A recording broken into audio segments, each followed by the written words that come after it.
আসসালামু আলাইকুম প্রিয় দর্শক, দৈনিক মানব জমিনের 4 অক্টোবরের যে সংখ্যা, সেই সংখ্যার প্রথম পাতায় একটা রিপোর্ট ছাপা হয়েছে। রিপোর্টের শিরোনাম হলো প্রফেসর ইউনূস নিজের রেকর্ড নিজেই ভাঙলেন। এটা দেখে আমি একটু আমার কাছে খুব ইন্টারেস্ট ফিল করেছি। আমি কী লেখা হয়েছে, কি নিজের কোন রেকর্ড উনি ভাঙলেন। তো পড়তে যেয়ে দেখলাম যে উনি আগের বার যখন জাতিসংঘ সাধারণ পরিষদে গত বছর যখন ভাষণ দিতে গিয়েছিলেন, সেবার তিনি কতজন নিয়ে গিয়েছিলেন, কতজন নিয়ে যেতে চেয়েছিলেন, এবার কতজন নিয়ে গেলেন, এই সংক্রান্ত এই সংখ্যা বিষয়ক রেকর্ডটা উনি ভেঙেছেন বলে এই রিপোর্টটায় লেখা হয়েছে। তো আমার রিপোর্টে কে লিখেছেন? তো শুরুতে কিছু লেখাটাকে নেই, শেষে দেখলাম লেখা মচৌ জিনিসটা কি আমি ধারণা করি এটা এই পত্রিকা যিনি সম্পাদক মিস্টার মতিউর রহমান চৌধুরী, উনিই হবেন হয়তোবা। কারণ এভাবে সাধারণত রিপোর্ট ছাপা হয় না, শুরুতে নাম লেখা থাকে অথবা স্টাফ রিপোর্টার থাকে অথবা কিছু একটা থাকে, শেষে আবার চৌ লেখা। তার মানে আমি ধরে নিচ্ছি এটা মতিউর রহমান চৌধুরীর লেখা। যদি না হয়ে থাকে আমাকে ক্ষমা করবেন। তো তারপরেও আমি এই রিপোর্টটার সম্পর্কে একটু কথা বলতে চাই। এই রিপোর্টে কি আছে বলা হয়েছে যে গতবার উনি প্রথমে বলেছিলেন যে 8 জন নিয়ে যাবেন, পরে গিয়েছিলেন 57 জনকে নিয়ে। এবার উনার আগের রেকর্ডটা ভেঙে 104 জনকে নিয়ে গেছেন, এবং এই 104 জনের মধ্যে কারা কারা ছিলেন সেই ব্যাপারে উনি ডিটেল এই রিপোর্টে লেখা হয়েছে। এটা আমি ডিটেলে গেলাম না এই কারণে যে আমি নিজেও এটা নিয়ে রিপোর্ট করি, আমি নিজেও এখানে একটা কন্টেন্ট করেছি এবং সেখানে আমি ব্রেকআপ দিয়েছি যে কোন ক্যাটাগরিতে কে কে গিয়েছেন, নামটামও বলেছি, কাজে ওটা নিয়ে আমি আর যাচ্ছি না।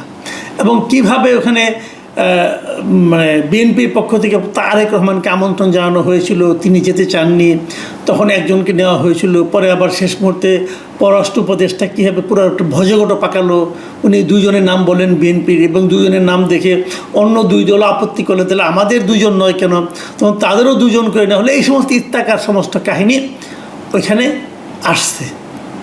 কিন্তু এগুলো আমার কাছে মনে হয়েছে যে যদিও আর্টিকেলটার শিরোনাম যেটা ছিল তার সঙ্গে এই বিষয়গুলো কিন্তু মিলে যায়, কিন্তু এই রিপোর্টের শেষ দিকে এসে যে কথাগুলি বলা হয়েছে সেটা হলো কিছু দুর্নীতির কথা বলা হয়েছে। এবং আমার যেটা মনে হয়েছে এই রিপোর্টটা যদিও শিরোনামে যাই থাকুক না কেন, এই যে দুর্নীতির যে বিষয়গুলো, এই বিষয়গুলি আসলে এখানে সবচেয়ে গুরুত্বপূর্ণ। এই রিপোর্টের শেষ দিকে কিন্তু উনি বলেছেন যে এতগুলি লোককে নিয়ে, শেষ দিকে না আগের দিকে বলেছেন এতগুলি লোককে নিয়ে গিয়েছে, তারপরে নিউ ইয়র্কে বিক্ষোভ হয়েছে, ডিম বৃষ্টি হয়েছে, সেগুলিও উল্লেখ করেছেন। কিন্তু এগুলো উল্লেখ করার পরেও আমার কাছে মনে হয়েছে শেষের দিকে যে কথাগুলি বলা হয়েছে দুর্নীতি নিয়ে, সেগুলি মূল বিষয়। আমি ওই দুর্নীতির পার্টটুকু আপনার সঙ্গে একটু শেয়ার করতে চাই। যেমন আমি বরং পড়েই শোনাই। উনি এক জায়গায় লিখেছেন শেষ দিকে এসে যে প্রফেসর ইউনূস হয়তো জানেন না আজকাল আলোচনার টেবিলে রাষ্ট্রীয় অতিথি ভবনের নামও যুক্ত হচ্ছে। চায়ের টেবিলে বিভিন্ন জনের, বিভিন্ন সংশ্লিষ্ট বিভিন্ন ব্যক্তিবর্গের আলোচনায় রাষ্ট্রীয় অতিথি ভবন যমুনার নাম নেওয়া হচ্ছে। কী প্রসঙ্গে নেওয়া হচ্ছে সেটা উনি আরেকটু ডিটেল করেছেন। উনি লিখেছেন অতি সম্প্রতি একটি সরকারি সংস্থার শীর্ষ পদে নিয়োগ দানের জন্য 80 কোটি টাকার দাম উঠেছে। এই জায়গাটুকু আপনারা প্লিজ খেয়াল করবেন। একটা শীর্ষ পদে নিয়োগের জন্য 80 কোটি টাকা দাম উঠেছে। বলা হয়েছে এই নিয়োগ সম্পন্ন হলে একটি বিশেষ স্থানে যাবে 40 কোটি, বাকি 40 কোটি পাবে তৃতীয় পক্ষ। আর যাকে নিয়োগ দেওয়া হবে তার কিছুই করতে হবে না, শুধু বাণিজ্যের কারসাজিতে সায় দিয়ে যাবেন বিনা দ্বিধায়। প্রশাসনিক ক্যাডারের ওই শীর্ষ কর্মকর্তা শেষ পর্যন্ত এই প্রস্তাবে রাজি হননি আখেরের কথা ভেবে। পরবর্তী সময় যখন আসবে, সরকার পরিবর্তন হবে, তখন কি হবে এই কথা ভেবে উনি রাজি হননি। কত কোটি টাকা? 80 কোটি টাকা। 2 ভাগ হবে, 1 ভাগ যাবে বিশেষ একটি জায়গায়, তারপরে একজন পাবে 40 কোটি টাকা, আর বাকিগুলি পাবে অন্য কয়েকটি জায়গায়। আচ্ছা, এর আগে এই রিপোর্টে যেটা লেখা হয়েছে, এর আগের সেন্টেন্সটা সেটা কি, যে রাষ্ট্রীয় অতিথি ভবনের নামও যুক্ত হয়েছে। রাষ্ট্রীয় অতিথি ভবন কোনটা? যমুনা। যমুনা এখন কি হয়, প্রফেসর ইউনূস থাকেন, ওটা ওনার এখন বর্তমানে বাসভবন। তাহলে এই যে দুর্নীতি, এর সঙ্গে কি ওনার বাসভবনও জড়িত? এই রিপোর্টে কিন্তু সেই ইঙ্গিতটাই দেওয়া হয়েছে যে প্রফেসর ইউনূসের বাসভবনের নামও আজকাল দুর্নীতির সঙ্গে জড়িত বলে উচ্চারিত হচ্ছে। এবং উনি আগে প্রফেসর ইউনূসকে একটু ছাড় দিয়েছেন, কি বলেছেন আবার আপনারা মনে করেন, প্রফেসর ইউনূস হয়তো জানেন না আজকাল আলোচনার টেবিলে রাষ্ট্রীয় অতিথি ভবনের নামও যুক্ত হচ্ছে। মানে উনি জানেন না, হয়তো জানেন কিনা শিওর না, মানে হয়তো জানেন না, মানে ওনার নাম ভাঙিয়ে করা হচ্ছে। অথবা জানেন যেহেতু উনি হয়তো বলেছেন, মানে ওনার একটু সন্দেহ থাকতে পারে, অথবা একটু ছাড়ও দিতে পারেন উনি, অথবা ভাবছেন সরকারের শীর্ষ পদে যিনি আছেন তার নাম কি করে উচ্চারণ করি, বরঞ্চ একটু হালকা রূপে রাখি, হতে পারে কোনোটাই, আমি জানি না আসলে কী হয়েছে। কিন্তু এই যে রিপোর্টটা, এই যে কথাগুলো, যে একটা পদে নিয়োগ দেওয়া হবে, 80 কোটি টাকা কন্ট্রাক্ট, 40 কোটি টাকা এক জায়গায় যাবে, আরও 40 কোটি টাকা আরেক জায়গায় যাবে, উনি রাজি হননি। যদি রাজি হতেন তাহলে 80 কোটি টাকা খরচ করে যিনি রাজি হতেন তিনি কত এখান থেকে ইনকাম করতেন? এবং এই যে ইনকামটা করতেন, কেন করতেন? কিছু অনৈতিক সুযোগ সুবিধা দেওয়ার মাধ্যমে। এই অনৈতিক সুযোগ সুবিধাগুলো দেওয়ার মাধ্যমে আলটিমেটলি কার ক্ষতি হতো? কার? এদেশের জনগণের। এদেশের জনগণের ভাগ্য নিয়ে ইনারা ছিনিমিনি খেলছেন। এদেশের জনগণের ভাগ্যকে, যাদেরকে আমরা দায়িত্বে বসিয়েছি, ওনারা নিলামে তুলছেন। কি বলবেন?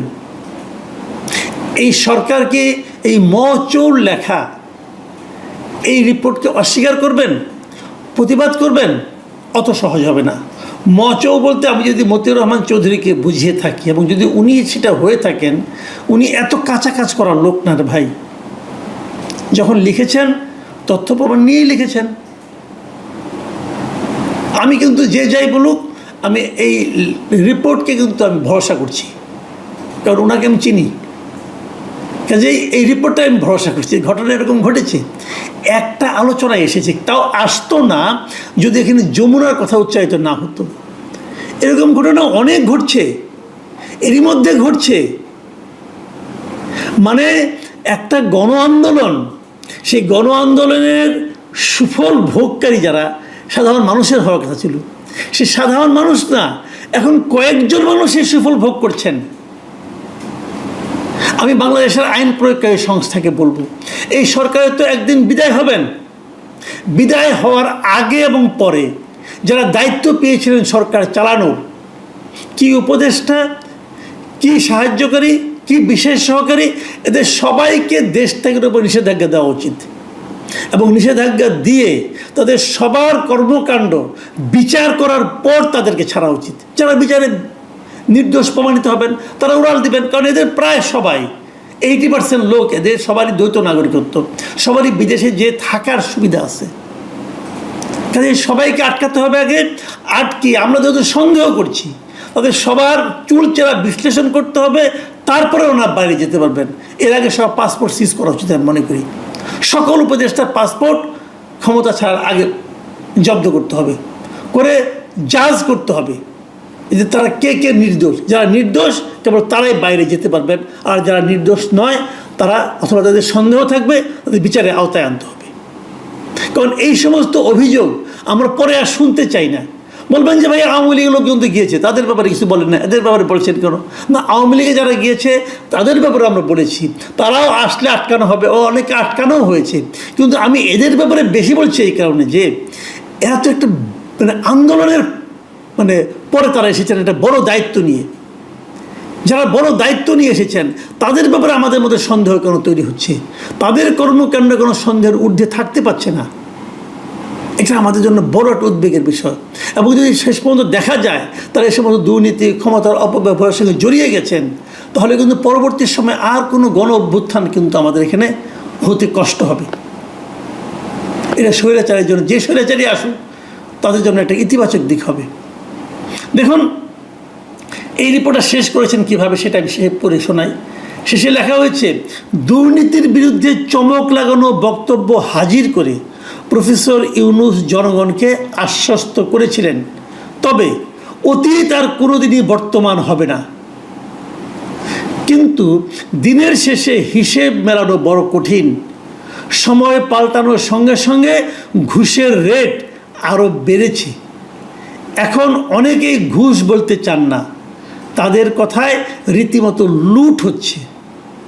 কে করছে লুট? কার প্রপার্টি, কার সম্পদ, কার অর্থ লুট করা হচ্ছে? জনগণের অর্থ লুট করা হচ্ছে। জনগণের অর্থ যারা লুট করছে তারা জনগণের শত্রু, এবং এই জনগণের শত্রুদের দৃষ্টান্তমূলক বিচার এটা জনগণেরই দাবি। প্রিয় দর্শক, এখন এই পর্যন্তই। আল্লাহ হাফেজ।